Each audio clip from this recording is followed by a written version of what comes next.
वही व्यक्ति फिर कहता है हमारे यहाँ की व्यवस्था सही है। लेकिन यहाँ की बात करें तो झांसी में बहुत लोग परेशान हैं कोरोना की मार से। जब से बाजार खुल गया, जब से बाजार खुलने के बाद भी कोरोना के मरीज बहुत निकल रहे हैं जी।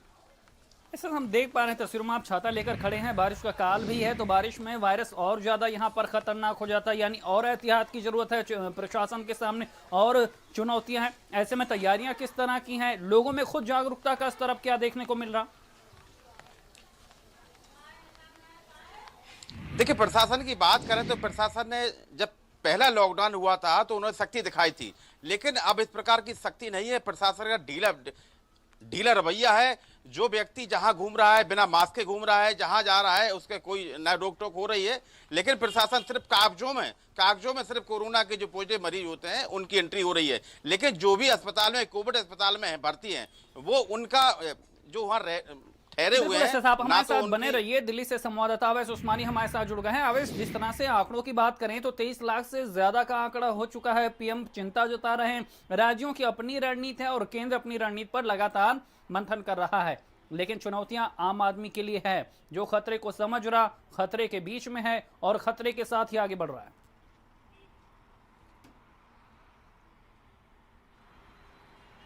जी बिल्कुल, एक तरफ अनलॉक है, रोड पे पीछे अगर आप मेरा नज़ारा देखें तो लगातार यहाँ दिल्ली से, नोएडा से दिल्ली आने वाली रोड है और लगातार ट्रैफिक जो है यहाँ मूवमेंट बहुत ज़्यादा है, क्योंकि ऑफिस खुले हुए हैं, लोग अपने ऑफिस को भी जा रहे हैं।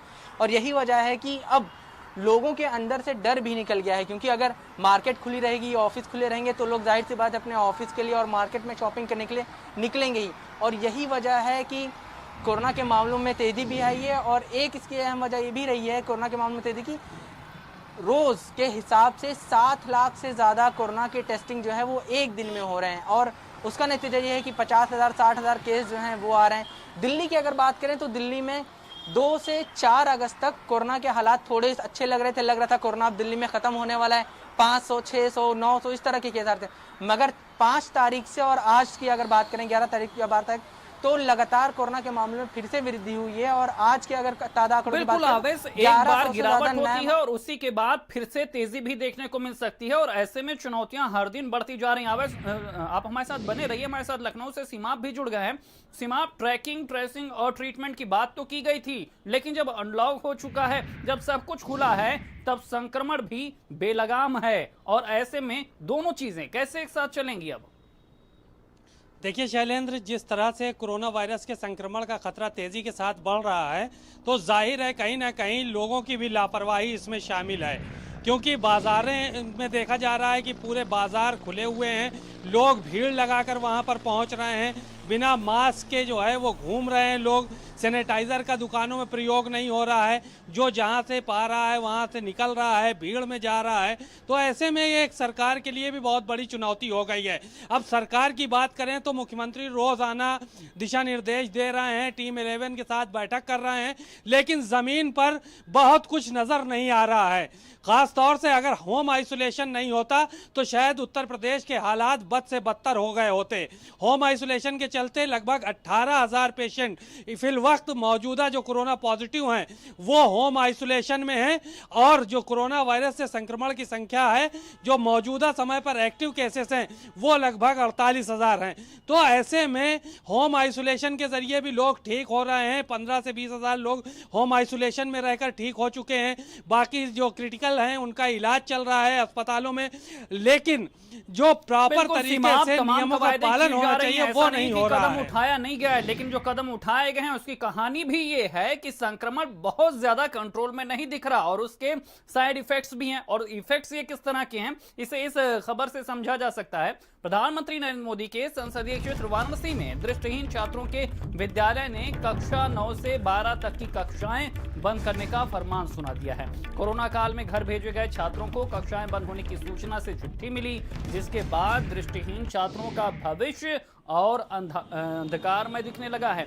छात्र और उनके परिजनों ने प्रधानमंत्री नरेंद्र मोदी से अपना विद्यालय बचाने की मांग की। जबकि पूरा विश्व कोरोना जैसी महामारी से जूझ रहा है, ऐसी स्थिति में शिक्षा की राजधानी वाराणसी में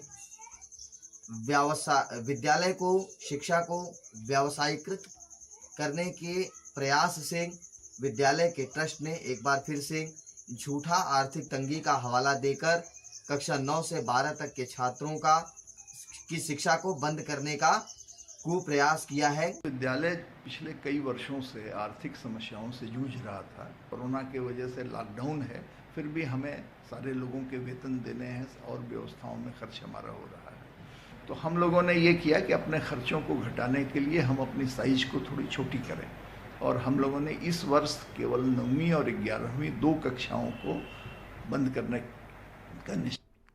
तो ये कोरोना की कहानी है जो अपने साथ न केवल चिंताएं लेके आ रही है बल्कि साइड इफेक्ट ऐसे हैं जिसका समाज पर भी बड़ा असर पड़ा है। हमारे साथ बरेली से अजय भी जुड़ गए हैं। अजय, जिस तरह से हमने अभी तक हालात को समझा, चाहे बुंदेलखंड की बात हो चाहे पूर्वांचल की बात हो, लगातार यहाँ पर कोरोना का कहर देखने को मिला। रोहेलखंड का आप नेतृत्व कर रहे हैं, रोहेलखंड की कहानी क्या कहती है? देखिए शिवेंद्र, मैं बरेली की अगर बात करूं, बरेली मंडल की बात करूं, तो इस समय कोरोना जो है बहुत विकराल रूप ले चुका है। जिला प्रशासन के दावे खोखले साबित हो रहे हैं। इस बात से साबित हो रहे हैं कि 4156 का आंकड़ा जो है वो पार कर चुका है। वहीं अगर मृतकों की बात की जाए तो 89, लगभग 100 का आंकड़ा करीब में पहुंचकर सिर्फ 11 मौत और होंगी तो 100 का आंकड़ा पार हो जाएगा। क्योंकि बरेली में हालात जो है बिल्कुल बेकाबू हो रहे हैं। वहीं शाहजहांपुर की बात की जाए, पीलीभीत की बात की जाए, तो नए रोजाना जो नए आंकड़े निकल के आ रहे हैं तो उसमें जो है नए नजीर पेश हो रही है। कोरोना जो है नए निजाम तैयार कर रहा है, नए मुकाम पा रहा है। तो कहीं ना कहीं एक सवालिया निशान ये खड़ा हो रहा है कि सरकार दावा कर रही है, जिला प्रशासन दावा करता है, स्वास्थ्य विभाग दावा करता है, किस पे अंकुश लगाया जाएगा। लेकिन फिलहाल बरेली और या बरेली मंडल की बात करूं तो फिलहाल इस समय जो दौर है कोरोना इसमें पूरी तरह से पीक है। शिवेंद्र, बिल्कुल, जो यहाँ पर हालात लगभग कमोवेश हर क्षेत्र में, हर जोन में ऐसे ही हैं। जरूरत है कि हर कोई जागरूकता को दिखाए, समझे। सीमाब लगातार हमारे साथ बने हुए। सीमाब, यूपी जैसे बड़े राज्य में वायरस को कंट्रोल करना किसी भी सरकार के लिए बड़ी चुनौती थी। कई देशों से ज्यादा संख्या भारत की है जहां पर कोरोना से नियंत्रण की कोशिशें फेल हुई हैं, फिर भी यूपी ने काफी कंट्रोल किया है। लेकिन अब वक्त की मांग क्या है, अब जरूरत क्या है जब अनलॉक भी है और वायरस का प्रकोप भी? देखिए, ऐसे में जो सरकार अपनी तरफ से प्रयास कर रही है वो तो कर ही रही है। 1 लाख टेस्टिंग लगभग रोजाना अब शुरू हो गई है उत्तर प्रदेश में, और इसके साथ ही साथ तमाम जगहों पे जो भी होम आइसोलेशन में लोग हैं या जिनको इस तरह के सिम्टम्स दिखाई जा रहे हैं उनको साफ तौर पर दवाइयां भी बता दी गई हैं सरकार की तरफ से। लखनऊ में बाकायदा एडवाइजरी जारी कर दी गई है। तो सरकार की तरफ से ये सब कदम उठाए जा रहे हैं।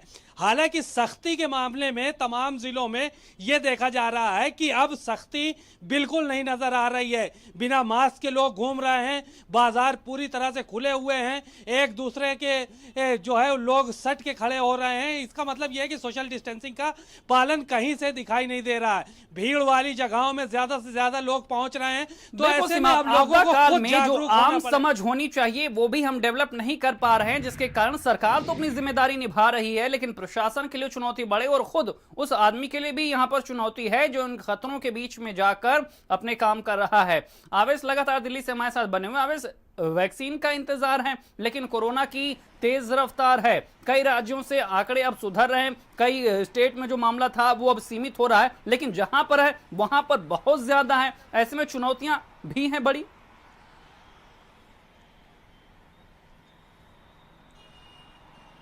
जी बिल्कुल, खास तौर से देश के 10 राज्य ऐसे हैं जहां पर कोरोना के एक्टिव मरीजों की अगर बात करें तो वो 80% तक हैं, और जो डेथ रेट है वो भी 81% उन राज्यों में। इसमें खासतौर से महाराष्ट्र, आंध्र प्रदेश, तमिलनाडु, कर्नाटका, बिहार, उत्तर प्रदेश जैसे राज्य आते हैं। अगर आंध्र प्रदेश, कर्नाटक और तमिलनाडु की बात करें तो ये राज्य ऐसे हैं यहाँ पे 8 से 10 हज़ार के आसपास केस जो हैं या 5,000 के आसपास केस डेली के बेस पर आ रहे हैं। और महाराष्ट्र में भी पिछले कई दिनों से 12,000 केस आ रहे थे, कभी 10,000 आ रहा है, कभी 8,000 आ रहा है। तो वहाँ महाराष्ट्र की अगर बात करें तो महाराष्ट्र में कोरोना का इतना ज़्यादा प्रकोप हावी हो चुका है कि 5,000 केस तो वहाँ कई दिन हुए कि नहीं आए।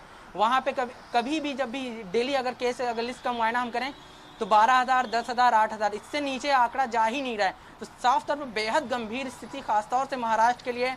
महाराष्ट्र में कई तरह की बिल्कुल, हमें सब उन राज्यों के लिए कोई स्पेशल प्लान यहाँ बनाना पड़ेगा, ब्लूप्रिंट तैयार करना होगा अगर वायरस को कंट्रोल करना है। ऐसे लगातार झांसी से हमारे साथ बने हुए हैं। जो स्थिति है, जो यहाँ पर अभी गंभीर राज्य हैं जहां पर तमाम कवायदों के बाद भी वो परिणाम नहीं किए जो उम्मीद लगाई जा रही, ऐसे में जिलों की भी भूमिका बढ़ जाती है, स्थानीय प्रशासन की भी भूमिका बढ़ जा रही। इस कवायद में झांसी कहां पर खड़ा नजर आ रहा? देखिए, झांसी की बात करें, झांसी जिला प्रशासन की बात करें तो जिला प्रशासन के हर रोज टेस्टिंग हो रही है, लेकिन टेस्टिंग छिपाई भी जाती है। और जबकि अधिकारियों ने पहले कह रखा है लोगों से लोग अपने घरों में रहें, लेकिन कुछ लोग मानते भी नहीं है। लेकिन प्रशासन का कहीं ना कहीं ढीला रवैया है, सख्ती से पेश नहीं आ रहे हैं। और कई बार उन्होंने वाहनों का चालन किया, पुलिस सक्रिय है। लेकिन जिला प्रशासन की बात करें, जो व्यक्ति वहाँ का क्वारंटीन होता है, और लेकिन वहाँ पर व्यवस्था ठीक नहीं है। इसके वजह से लोग डर रहे हैं, वो अस्पताल जाने में डर रहे हैं। लेकिन कई लोग, जैसे कि आप बरुआ सागर हो, झांसी हो, बड़ा गांव हो, तमाम ऐसे लोग हैं वहाँ भर्ती रहे, लेकिन उनको ना तो खाने को अच्छा मिला है, ना उनको दवा दारू मिला है। जिस तरीके से लोग परेशान हैं, हर एक आदमी सोचता है कि हम वहाँ पर जाएं और हमारा इलाज सही हो और हमको ठीक ठाक खाना पाना मिले, लेकिन जिला प्रशासन का ढीला बिल्कुल, यहाँ पर यही स्थितियां हैं। तमाम जानकारी देने के लिए आप सभी का शुक्रिया। तो यूपी में तेजी से लगातार कोरोना के मरीज बढ़ रहे हैं। लगातार आंकड़ों की बात करें तो 24 घंटे में 4583 नए कोरोना मरीज मिल गए हैं। 24 घंटे में 55 मरीजों की कोरोना से मौत